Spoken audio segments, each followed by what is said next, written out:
Bon après-midi à tous et à toutes. Je déclare. Good afternoon. I declare this meeting duly open. Welcome to meeting 113 of the Standing Technology Committee at the House of Commons. Today's meeting is in hybrid format pursuant to the standing orders and pursuant to the motion adopted by the committee on Tuesday, September 26, 2023, as well as the motion adopted on Monday, February 5, 2024. The committee is resuming consideration of its study on accessibility and affordability of wireless and broadband services in Canada today. I would like to begin by welcoming our witnesses today who are joining us virtually. From BC Inc., we have Robert Malcolmson, Executive Vice President, Chief Legal and Regulatory Officer, as well as Mark Graham, Vice President, Legal and Regulatory. From Rogers Communications, we have Phil Hartling, President, Wireless, by video conference. And from TELUS Communications, we have Doug French, Executive Vice President and Chief Financial Officer. Before anything else, to apologize to our witnesses for the delay. There was a vote in the House, which explains why we're starting a little later than was planned. And before turning to the opening statements, I recognize MP Davies for, I believe, a point of order. Merci beaucoup, Monsieur Président. Thank you very much, Chair. Chair, I appreciate that we have witnesses here, and with all due respect to them, they are not the ones that this committee requested appear, and therefore, to avoid any further confusion or concerns and in the interest of Canadians, I will move the following motion, which has been given due notice, that in relation to the study on accessibility and affordability of wireless and broadband services in Canada, the committee summons, pursuant to Standing Order 1081, the following to appear before the committee to answer questions and explain measures that are being taken: Tony Staffieri, President and CEO of Rogers Communication Inc., Mirko Bibic, President and CEO of BCE Inc., and Darren Entwistle, President and CEO of TELUS Communications Inc. Mr. Chair, I think the motion speaks for itself, but I believe that these witnesses have already been requested to appear by the committee. My understanding is on 2 separate occasions and have not.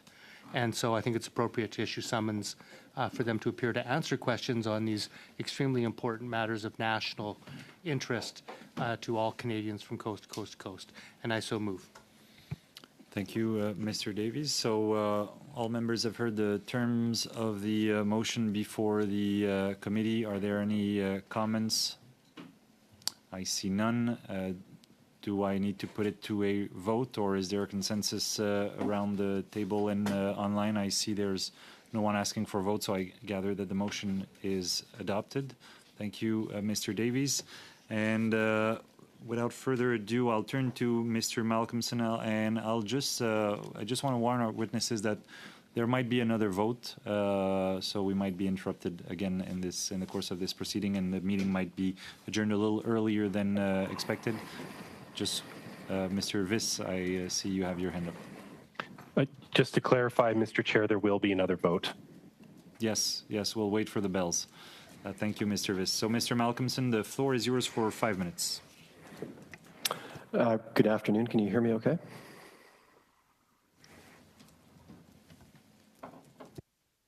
Just checking. Can you hear me? Yes, we can hear you fine. Good afternoon. Thank you, Chair, members of the committee.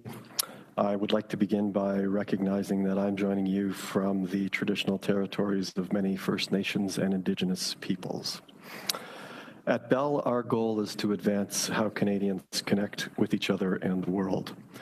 We set this goal in recognition of the critical role that Bell's leading-edge wireless and fiber optic infrastructure plays in the lives of Canadians and the future of the Canadian economy. Canada's facilities-based competition framework is delivering access and affordability for Canadians at a time when prices for other essential goods and services continue to rise. While Canadians are paying more at the grocery store in rent and in interest on everything from mortgages to small business loans, wireless and internet prices are consistently declining.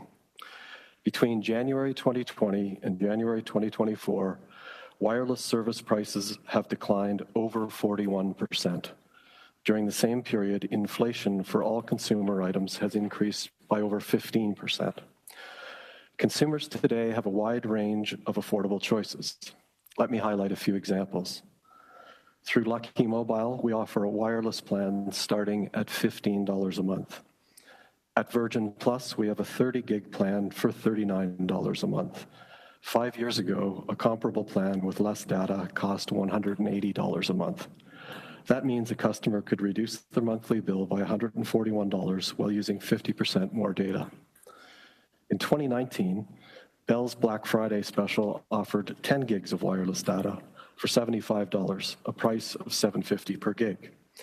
Today, you can get 100 gigs of wireless data for $60 when you bundle Bell Wireless and Internet services, a price of 60 cents per gig.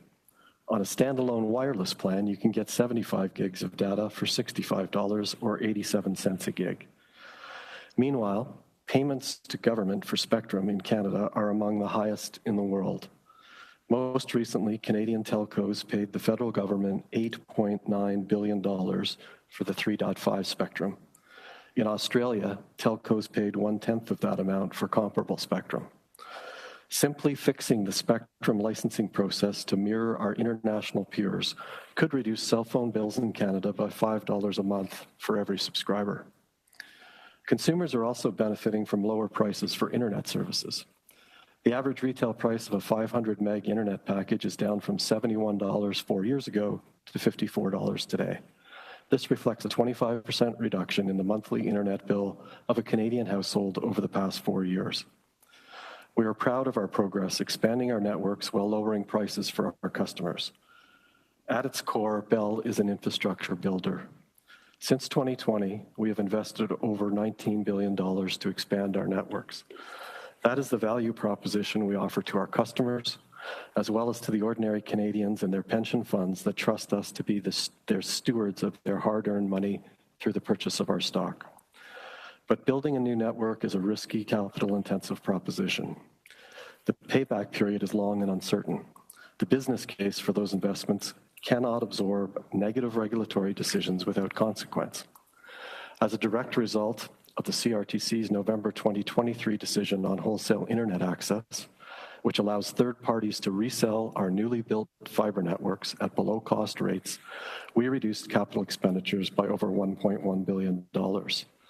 That means that 5 million homes and businesses in Bell's footprint, which are still without fiber, will continue to be without fiber for the foreseeable future.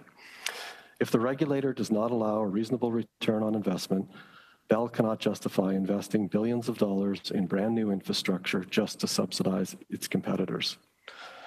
Earlier this month, the Minister of Finance made a plea to Canadian companies to support the country's productivity through investment.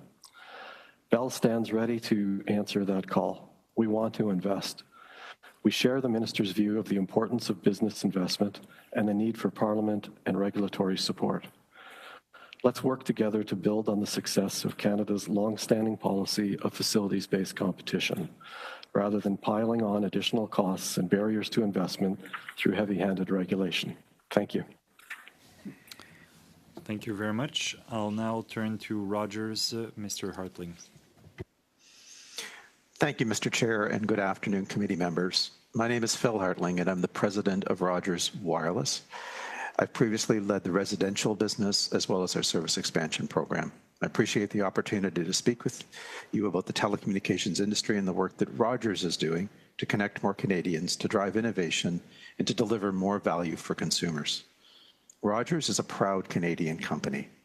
For more than 60 years, we've created tens of thousands of jobs, served millions of customers to bring Canadians the best products and services they can rely on.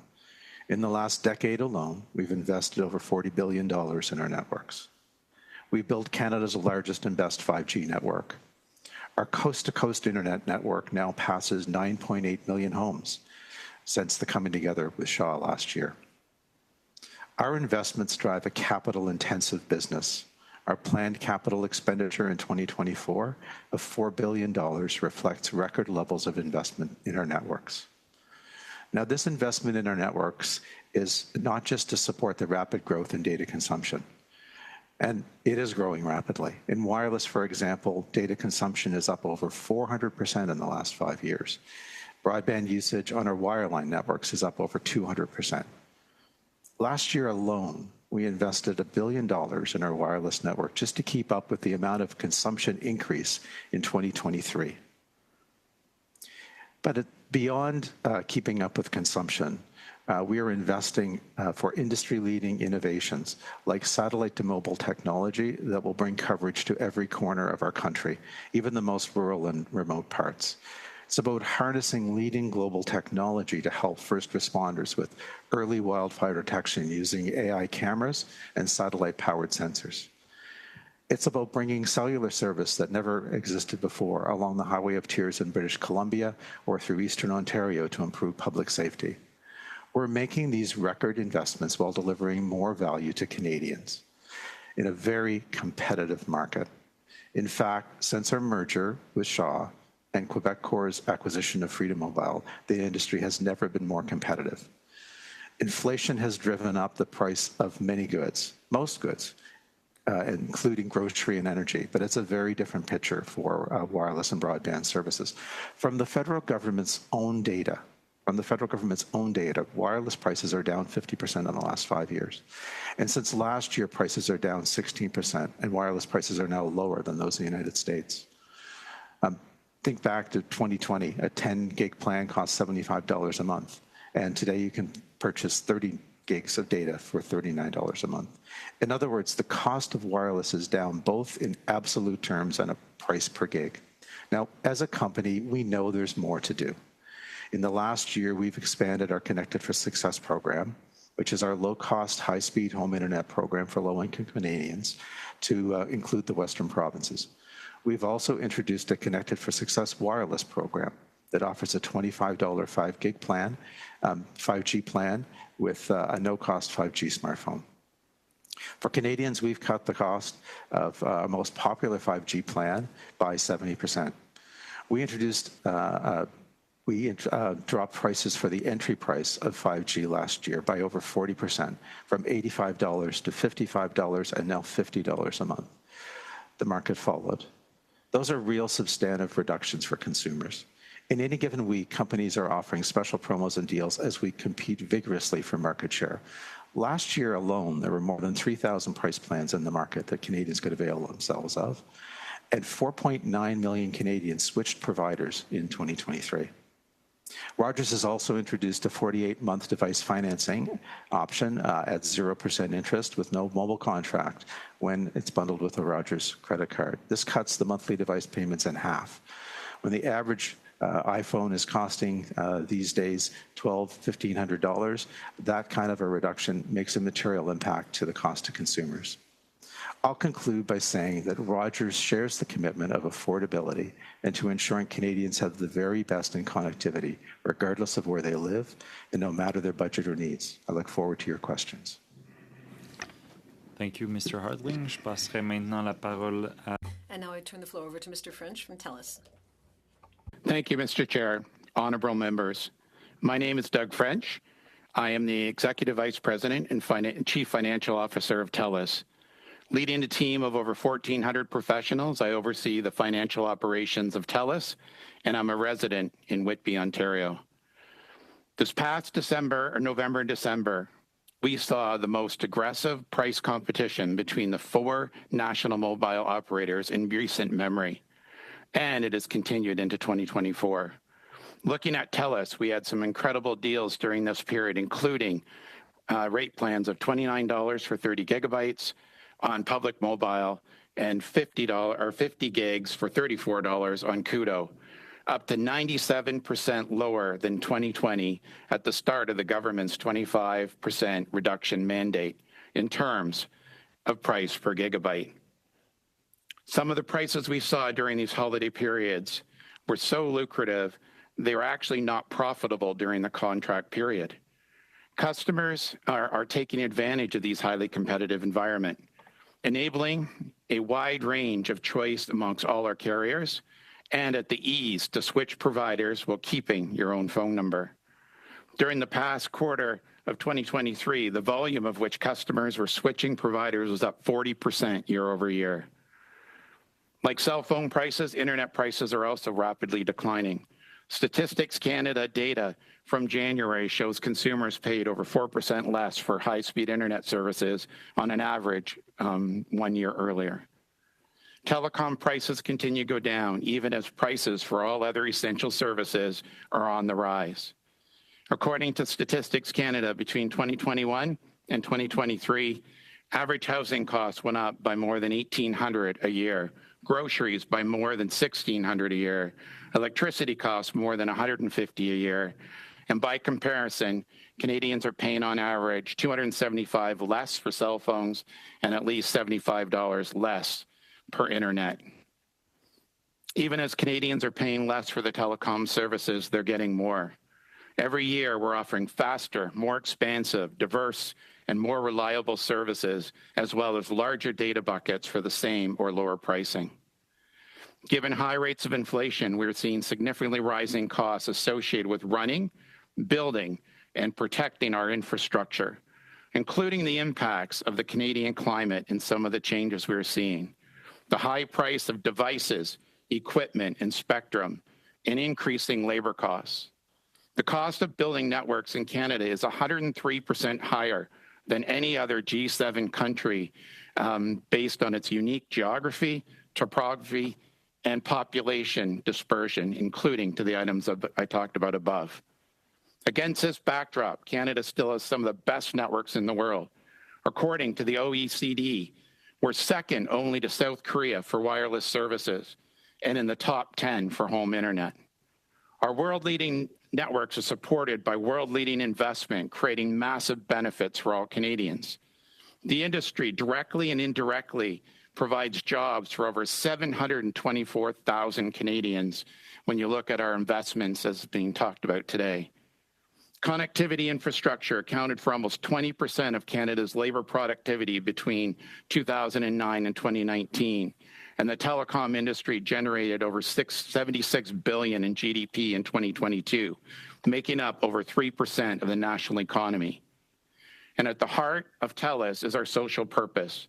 We are leveraging our technology and compassion to drive social change and enable remarkable human outcomes. We are bridging digital divides by bringing our networks to rural, remote, and Indigenous communities. We make connectivity accessible to everyone, no matter their socioeconomic circumstances, through our Connecting for Good programs, offering heavily discounted home internet, mobility services for low-income families, seniors, and youth transitioning from foster care, let alone refugees, new refugees coming to Canada. Not many industries in Canada or industries anywhere offer these kind of discounts under that framework.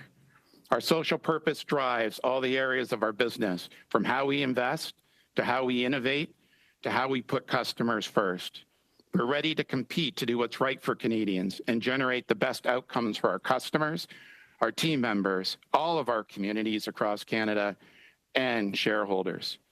We know there is more to be done, and I look forward to continuing to work together. Thank you. Merci beaucoup, Monsieur French. Thank you very much, Mr. French. To begin our question period, I turn the floor over to Mr. Williams. We are here today because Canadians are paying the highest cell phone bills in the entire planet. We had a government that only in 2020 said they were going to reduce cell phone bills by 25%. We had a prime minister in the House of Commons who said he did exactly that. The prices went down 25%. Mr. Hartling, are your prices down 25%? Yes or no? Thank you, Mr. Chair. Prices are falling in Canada, as Statistics Canada reports, and the industry So, Mr. Hartling, I only have so much time. Are your prices down 25%? Prices are down actually 50% over the last 5 years and 16% in the last 12 months. So thank you, Mr. Hartling. So you're saying your prices are down 25%. We've had a lot of statistics bandied around this committee and to the Canadian public. But we're going to look at one statistic today, and that's monthly average revenue per account. It's the ARPU. In layman's terms, to those listening at home, that means the average revenue taken in and how many accounts that each of these companies have.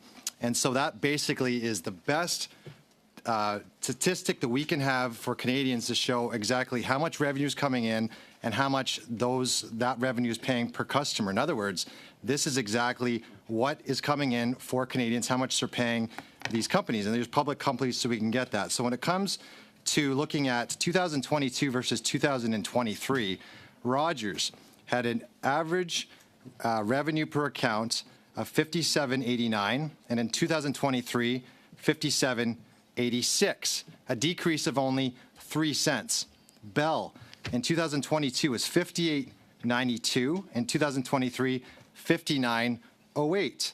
TELUS in 2022 was $58.10, and in 2023, $58.78. A couple observations from this. One, that all three of these companies seem to be very similar, within $2 or $3 of each other.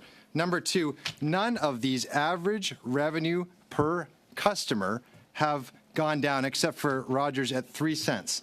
So, Mr. Hartling, how do you account for these numbers of average revenue per user with your just statement that you've dropped cell phone bills by more than that? Thank you for the question, and let me begin by making an observation. When you use the term average revenue per user, or ARPU, it is not the same as the monthly service fee that the customer pays. And so I think to clarify, let's look at what's in ARPU. So the way ARPU is calculated is it's all wireless revenues over all wireless subscribers. Now, what's included in wireless revenues? The monthly service fee is one portion. For example, if you're paying $50 a month, that's part of ARPU. But on top of that, we include in ARPU things like device protection insurance. So suppose that you decide that your cell phone is expensive, you're afraid you're going to lose it or drop it and break it, so you buy an insurance policy, and that's included. So, in Mr. Hartling, I'm sorry to interrupt, because I know you're adding this in. Are these charges being paid for by the consumer, what you're adding? So insurance, anything else? Are these revenues, are these being paid by Canadians, yes or no? Some are being paid by consumers, some are being paid by businesses. If you let me complete, I could tell you a few more examples of ARPU that are being paid by businesses. So, for example, Tesla pays us to access our network. Mr. Hartling, I'm sorry I'm interrupting you, because by customer, you're trying to tell me that a business is not a customer. A business is a customer. So I'm taking it that what you're trying to say is these are add-ons, not what the Prime Minister meant when he was saying he was to decrease cell phones. But that's what we're trying to understand here. Cell phone bills are what consumers pay, and if it's an add-on or if it's another charge or some of the $60 activation fees or what have you, these are revenues you're coming in. So when consumers are paying bills, and a lot of Canadians are confused about what they're paying month to month on bills, and I will also note this does not include tax, which is added onto these bills. These customers are paying these bills, no matter how you break it up per individual. That's how this stat is broken out. Yes or no? As I said, it's the total amount of revenue. So when we look at the trend in terms of pricing in Canada, we're looking at the monthly service fee. Those are the things that the customer pays. The customer may choose to add on additional services, but that's a customer choice.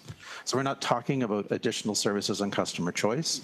We're talking about the average monthly service fee. Thank you, sir. And customers do have a choice, but they also sometimes are locked into plans in 2 years. And we can say Canadians are just paying bills. And at the end of the day, we're looking at bills for Canadians. One question I do have for you, in that ARPU, does it include all revenue from Fido, Chatter, and CityPhone? Yes, it does. So just to be clear to consumers, these are sub-brands of Rogers, and a lot of people who have Fido, Chatter, or CityPhone may not know they have that. Sir, we're here because you made an announcement to raise fees up to $9 for some accounts. When we talk about the increase of fees, and Canadians are already paying the highest in the world. We look at ARPU, Canadians for ARPU are still paying almost twice what Australians are paying, a country that has a similar geography, less people. Do you think we have enough competition in Canada, yes or no? Thank you for the question. I would say that let's start by talking about your claim that Canadians are paying the highest prices in the world. We know that there are facts on the table that show that Canadian prices are lower than U.S. prices. They're lower than Australian prices. So it's not true that Canadians pay the highest prices in the world. Sir, that is not. We dispute your claims, and if you'd like to submit those facts that you think that Americans are paying more than Canadians, please submit that. We do not have that data. Thank you, Mr. Williams. That's all the time we had. I'll just let Mr. Hartling finish his train of thought. Mr. Chair, we'd be happy to provide additional information with respect to price comparisons between our prices and prices in the United States, and we'll follow up with the clerk. Thank you. MP Turnbull, the floor is yours. Thank you, and welcome to the witnesses. Thank you for being here today. Mr. French, maybe I'll just start with you with a quick question. And I note that you're from the greatest town in all of Canada, my hometown of Whitby, so great to have you here. I wanted to ask you, you mentioned that the volume of switching customers suppliers was up about 40%. Can you just clarify that I got that number right? You did. Yep. And is that a result of the federal government's work to essentially create a $50 fee for breaking contracts? Like, has that helped lead to more switching, in your opinion? In my opinion, what we've seen is because of the cost of handsets, a significant amount of customers are not signing contracts anymore. So there are more and more contracts or more and more customers that are signing up for bring your own device. And I would say a lot of the switching is happening as people are keeping their customers are keeping their handsets longer. And I would say that is the primary reason that we have seen the switching movement. Okay, great. I wanted to ask, similar to Mr. Williams' line of questioning, but certainly taking a different tone, I just wanted to ask both Bell and Rogers, so Mr. Hartley and Mr. Malcolmson, about, the article that sort of spurred this particular study was about an increase in prices. My understanding is for off-contract, for customers at Rogers that were off-contract. Can you explain what percentage of your customer base that would actually be, Mr. Malcolmson? Or, sorry, Mr. Hartley. My apologies. Maybe I'll start with Mr. Hartley. Sure. Thank you for the question. Depending on the brand, so for example, with Rogers, a little under half of our customers are no longer on a contract. And with Fido, it's more like 75% of customers that are not on a contract. With Chatter, no customers are on contracts. So it's become the dominant percentage, really, of the customer base that doesn't have a contract. So I know that, Mr. Hartling, you had said that Rogers shares the commitment to affordability. I guess what I want to know is why, at the time when Canadians are really struggling, would you be increasing prices at all for people that are off contract? Is there a rationale for that you can provide to the committee? Thank you for the question. We often make plan adjustments. For example, last May we lowered the price for 5G entry plans from $85 to $55. That's now $50 for 75 gigs a month. We introduced low-cost options for students, for kids, for teenagers, for senior citizens. We introduced a Connected for Success program that provides a $25 5G plan plus a free smartphone for low-income Canadians. We have plans starting at $15. The general trend in the industry is prices are falling. That's what Statistics Canada reports when it says that our prices are down 50% over 5 years and 16% in the last year. And that's the general trend. At the same time, we're investing record amounts in our network. As I said, $4 billion, and a record amount of that going to building networks across Canada. No other industry that I can think of is lowering prices at the rate that the wireless industry is, while at the same time, consumption of the product is growing so quickly, and our costs continue to grow. So we said our costs of borrowing, our costs of labor, our cost of equipment, the cost of spectrum are all up. But at the same time, as StatsCan shows us, prices are coming down. Yeah, no, and I agree with this. I've been an advocate for the StatsCan numbers just to bring ourselves down to reality and be fact-based here and evidence-based in our discussions and debates on this topic, which I feel is very important. So thank you for highlighting that. I still don't understand how that provides a rationale for increasing prices for a significant amount of your customers that are off contract. If I was a business person, I think it incentivizes people to enter into a new contract. Wouldn't you say that that's the main objective, is to raise prices on individuals who are off contract so they'll renegotiate a contract to stay with Rogers? Isn't that a rationale? I mean, I understand that your costs are going up in other places, but you're also a highly profitable company. So we don't have much empathy for the fact that your cost increases are significant when you're profiting so handsomely. So I just would say, how does this really provide a strong rationale for those off-contract increases? And maybe a quick answer, because I can see the chair giving me the evil eye. Thank you for the question. I guess what I'm trying to say is that we're often making plan adjustments. Occasionally prices go up, more often they go down. But when a customer receives a notification of a price increase, it's very easy for them to reach out to us online or through a retail store or in the call center and see whether there's a better option for them. And perhaps one option they may choose is to go into a contract and take a new smartphone. Another option they may choose is another BYOD, or bring your own device plan, that's available in the market. We make it easy for customers to make those changes. Thank you very much, MP Turnbull. Colleagues, a vote has been called in the House. As you can see, the bells are ringing. I would have one suggestion, given that we've already started our first round of questions, would be that we finish this first round of questions. So Mr. Garon, Mr. Davies would have their turn, and then we adjourn the meeting. Do I have unanimous consent for that? No. So you want to adjourn right now, Mr. Perkins? No. No? What's your... I understand that even with the planned votes and the votes that are happening, in additional votes, we have 2 hours worth of resources available. So I would say we continue the meeting and adjourn or suspend relative as we normally do while we're sitting here to do the votes when necessary, and then go back to questioning and testimony. Okay, so I'll just proceed the regular way. Do I have unanimous consent to continue the meeting until, I'd say you've suggested 5, so 5 minutes before the vote? 27 minutes now. So 5 minutes, do I have unanimous consent to continue the meeting? Yep.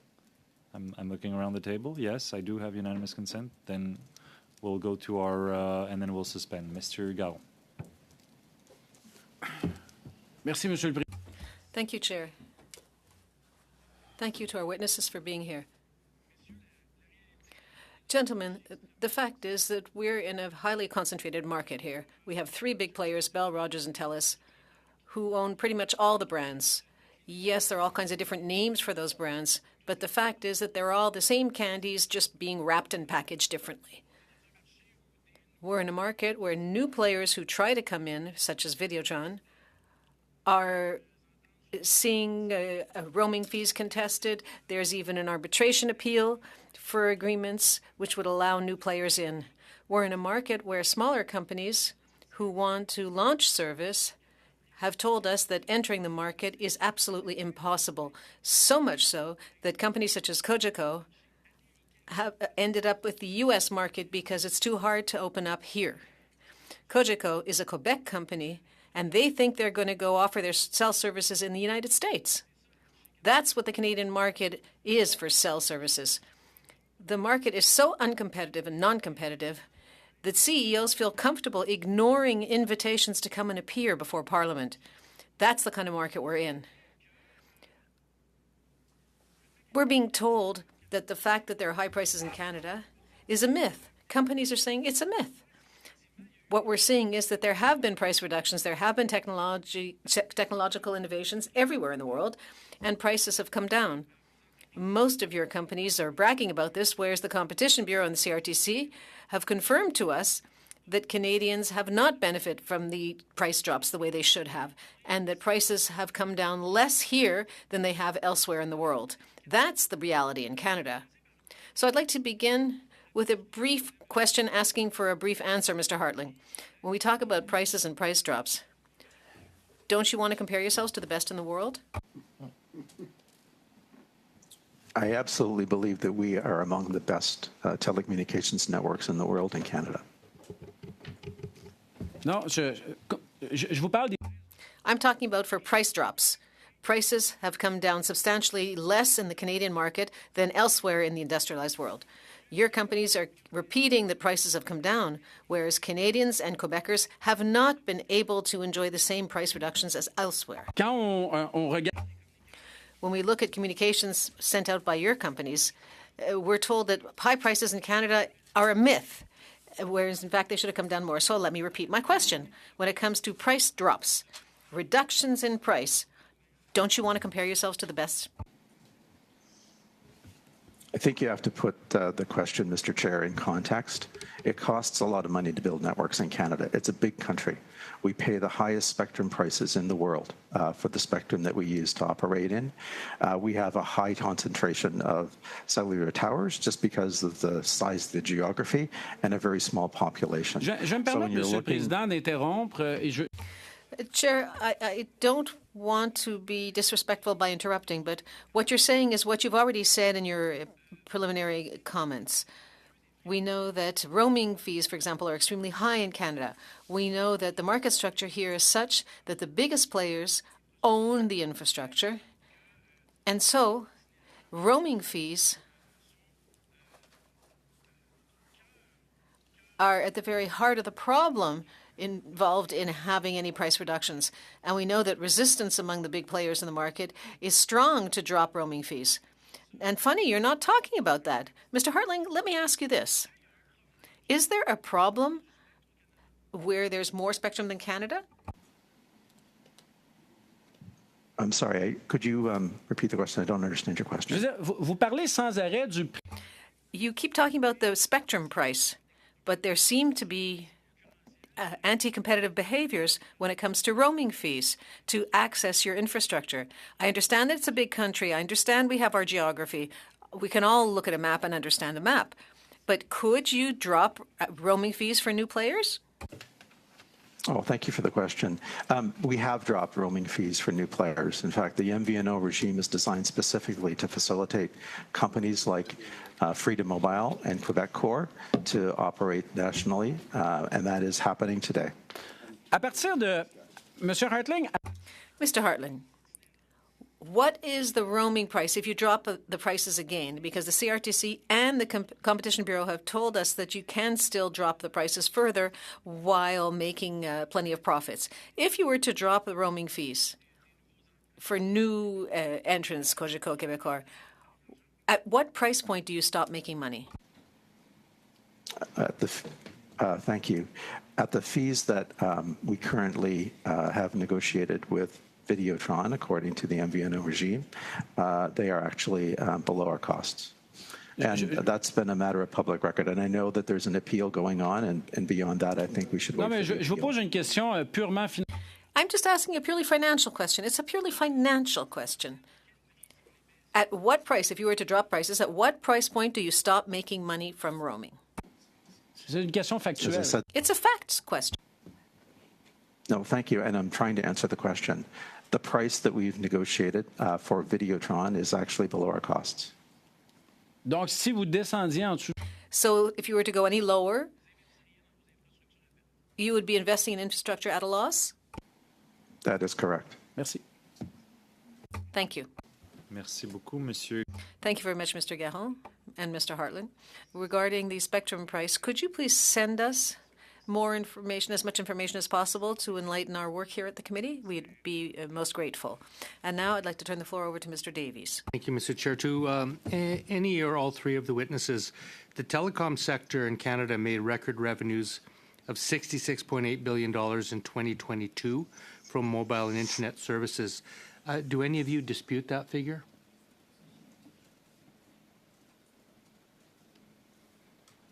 Okay, I'm taking that silence as a no. Do you have figures for 2023 that would indicate that that figure has come down? Does anybody have figures that would suggest it was down in 2023? Okay, I'll take that as silence as an answer as well. Can you also confirm that those are record revenues for the telecom sector? Anybody dispute that those are records? Okay.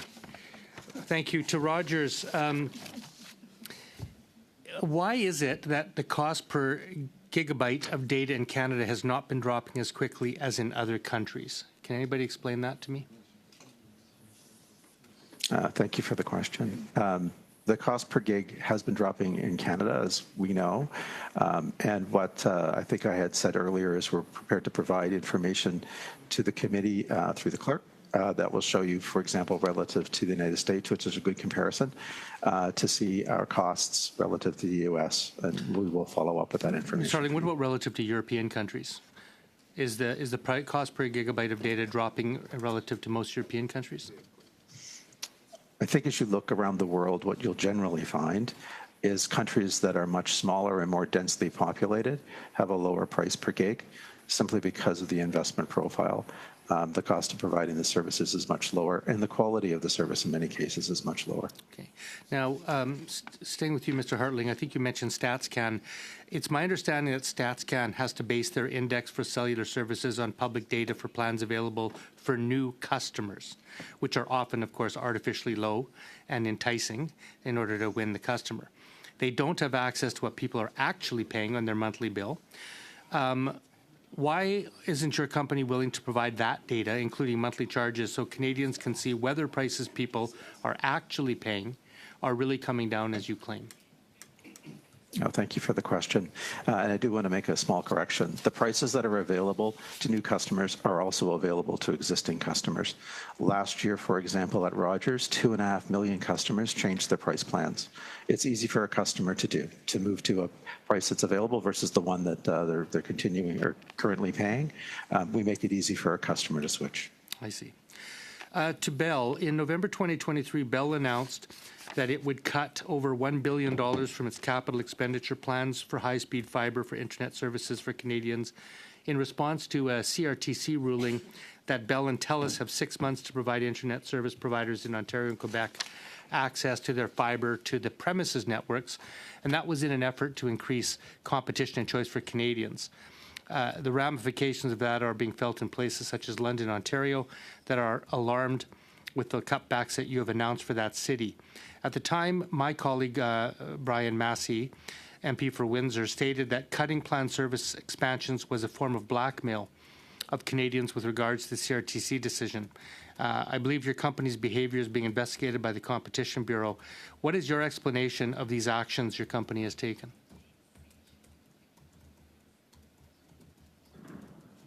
Sorry, just getting off of mute. Can you hear me? Yes.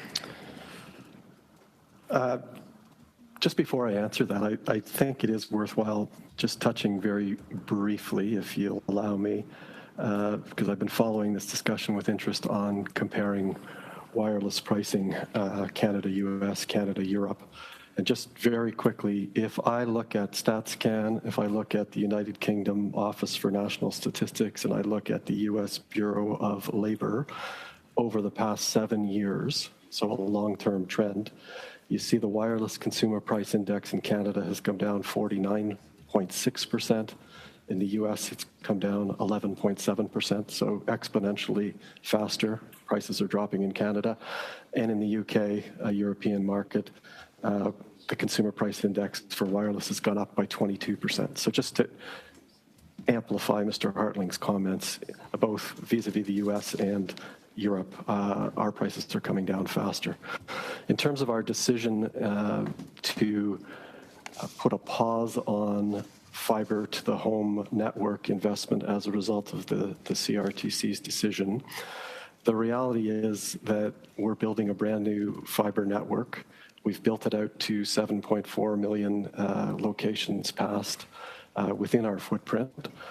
We still have 5 million to go. There's nothing more that we would like to do than to continue building our fiber, but there has to be an economic business case behind it. And when regulatory policies require you to immediately open up that network to your competitors to resell it in competition with you, the business case for that investment. Take a lot of time answering a question I didn't ask them. Well, with record profits of $66.8 billion in 2022, it looks like your business case is working just fine. Mr. Chair, I would move to adjourn. Okay, this is a dilatory motion. It calls for a vote. So, Madam Clerk, there is a motion to adjourn. The Liberals are trying to shut it down. Mr. Cahir, In favor? Madame Lapointe, Mr. Turnbull, Yes. Mr. Sorbera, Mr. Van Bonen, Yes. Mr. Genereux, Mr. Perkins, I oppose this attempt to shut the committee down. Mr. Viss, Opposed. Mr. Williams, I oppose we had one more round left. This is ridiculous. Mr. Garon, Je m'oppose également vigoureusement. I vigorously oppose. Yes. So the motion passes and the meeting is adjourned. Thank you to our witnesses. Meeting adjourned. What a